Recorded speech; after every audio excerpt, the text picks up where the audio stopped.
Hey, what's up guys, MGH here and welcome to my yearly transfer targets video. You guys seem to love this. I do it every single year before the new FIFA comes out, before the new Arsenal career mode begins on my channel, and just discuss the players that I'm looking to bring into the club. But before we get into the players guys, I want to ask you a question and I need you guys to leave a comment. It's basically some feedback for season 1 of the Arsenal career mode on FIFA 16. Should I disable the first window? Let me know below. Should I not make any signings in that first summer transfer window and wait until January to maybe bring someone else in, or the season after that? Or should I enable transfers and just make some changes at the start? At the moment, I think I'm probably going to be disabling it, but I thought I'd ask you guys. Let me know in the comments below. Now let's get into the first player. So I actually have 2 players that I'm looking to bring in to my defensive setup. So we have 2 centre-backs, Umtiti and Rugani, 2 very, very good young players, and they would be great replacements for, let's be honest, the aging Koscielny and Mertesacker. Now, don't get me wrong, Koscielny is guaranteed to start in this team for as long as he can because he is fantastic. Mertesacker is definitely going to be playing for me. It's just whether or not he's going to decrease quite quickly. And obviously, once he starts losing his stamina, he's already got very low pace and already got low stamina. It's going to be difficult for him to play every single match. So I probably will have to bring in a new centre-back in the first 3 seasons. Those 2 choices would be absolutely perfect. Umtiti, definitely more of a left-sided centre-back, so a great replacement for Koscielny after a couple of seasons, whereas Rugani can probably play both positions very nicely. And don't get me wrong, Umtiti could play on the right as well, but I would definitely put him on the left if I can. Rugani is a hot prospect for the future. He probably will have a very nice potential in FIFA 16, and so will Umtiti. So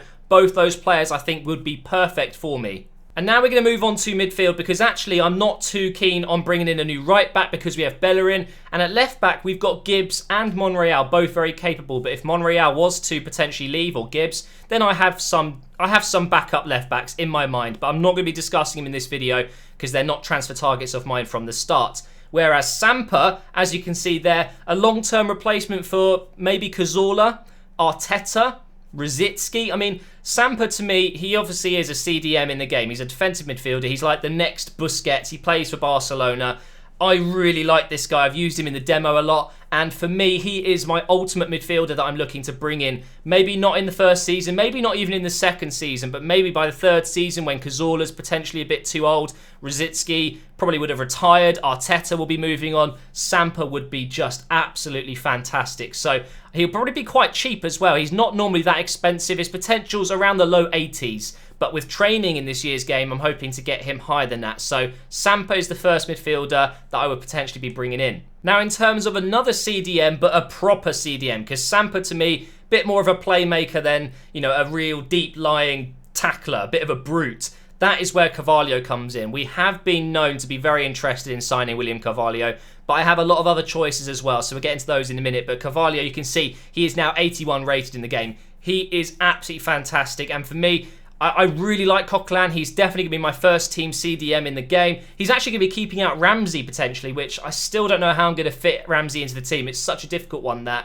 it's the one place we have so many good players, and that's midfield. I think Carvalho would be a very good choice down the line, but there are a couple more. We also have Rabiot from PSG. This guy I actually got last year. Really, really like him in this game. And again, it's another player that I've been using in the demo a lot. Definitely interested in bringing him in. Again, though, a bit more of a forward-thinking CDM / centre midfielder, so possibly not a great replacement if I'm looking for a CDM that's going to sit back and absorb some of the pressure. I'm also looking at Tolisso. You guys know I really like him. Recently signed him in my Bournemouth career mode, and he is killing it. He had a massive upgrade. Absolutely huge upgrade from bronze to gold last season, from FIFA 15 to FIFA 16, and for me, would probably be one of the best signings in the game. Again though, is he what I'm looking for? Now the last choice I'd go for in that position would be Lars Bender. Now this guy, a big fan of his. I know Wenger really likes the Bender brothers in general, but Lars Bender for me, slightly better. He's actually rated higher than his brother in this game. Sven Bender is actually 80 rated at Dortmund, whereas Lars is 81 at Leverkusen.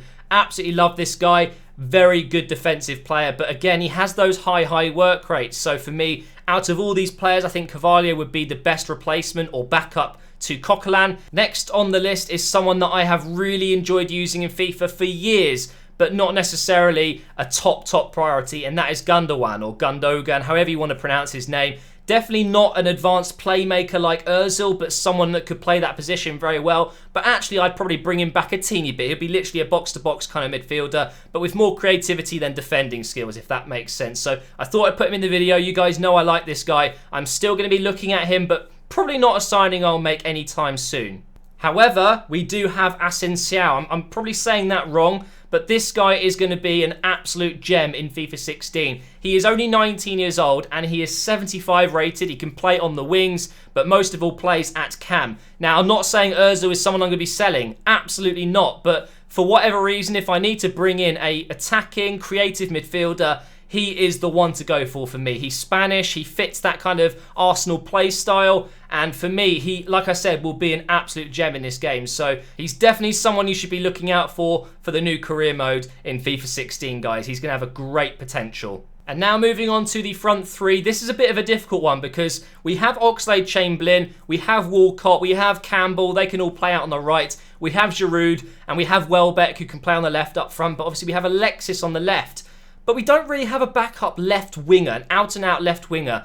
And I'm looking at Fekir, not because I think he's perfect for that, but because he can play there very nicely. He can play at cam and he can play at striker. And I absolutely love Fekir. I would have died if we signed him in the summer. He, for me, is one of the best young players in the world. He scored a hat-trick recently from 3 shots, and they were all fantastic goals. So for me, Fekir is definitely someone I'm interested in bringing in, probably within Season 2. I'm going to put him at left wing for now, because now we're moving on to strikers. First on the list is Benzema, of course. You guys saw this coming. Benzema, for me, is probably the only striker out there that I would happily see Arsenal spending 40, 50 million pounds on. I'm not sure there's anyone else out there that is as good as him and that would actually improve the Arsenal side. He wasn't available. He wasn't for sale. That's why we didn't sign him. And he probably wouldn't have wanted to join anyway, let's be honest. So for me, Benzema, if I'm bringing in a striker, it's going to be him. But I've got some other choices as well. A lot of you are probably thinking, why? Why would you bring in Morata? This guy is an absolute beast. He's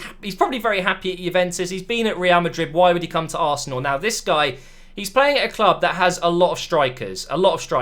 But Morata, for me, would potentially be available in real life if we really wanted to get him. And there's no doubt in my mind that he would be fantastic for Arsenal. He's got everything we need. He's got the pace. In a way, he's not the quickest, but he's still quick. He's great in the air. He's got a great first touch. He's got great passing ability. For me, Morata is a great backup to Benzema. The other backup striker for me would be Aubameyang. There's not much I need to say about this guy. He is incredible in FIFA. And actually, I'm a big fan in real life as well. The pace he's got is just... it's too much to deal with for some centre-backs, and it's hilarious to see. Imagine if, obviously, Alexis is still in the team there, Walcott or Oxlade, and then Ozil behind him, and Aubameyang up front. Imagine the pace, imagine the fear we would put into other teams' defence. It would be so funny to see, but I still have one more backup striker. You guys saw it coming, it's Higuain. We've been in for him before, we didn't get him, he went to Napoli. I still think Higuain is one of the better strikers in the world. He doesn't seem to show up in big games. We've seen him miss penalties, miss one-on-ones, miss open goals,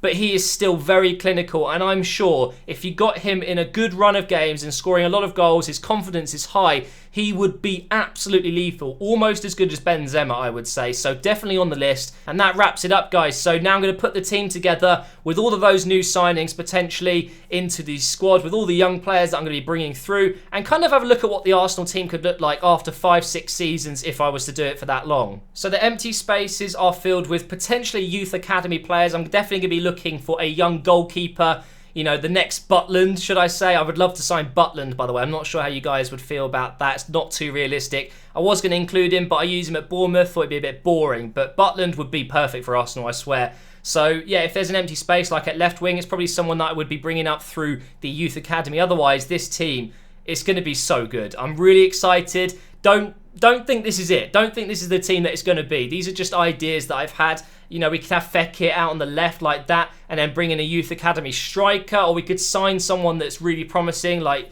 Zivkovic or anyone. I really have so many options available to me for FIFA 16 career mode. And you guys, I'm so excited about it. If you've enjoyed this video, please do leave a like rating. And don't forget, I'm not playing the Arsenal career mode until the game comes out on PlayStation 4. So that will be 7 days on Thursday, so the 24th. It's not too long. There'll be some other videos coming out before that I will be doing on the early access. But until the Arsenal career mode, I hope you're excited, and I will see you then.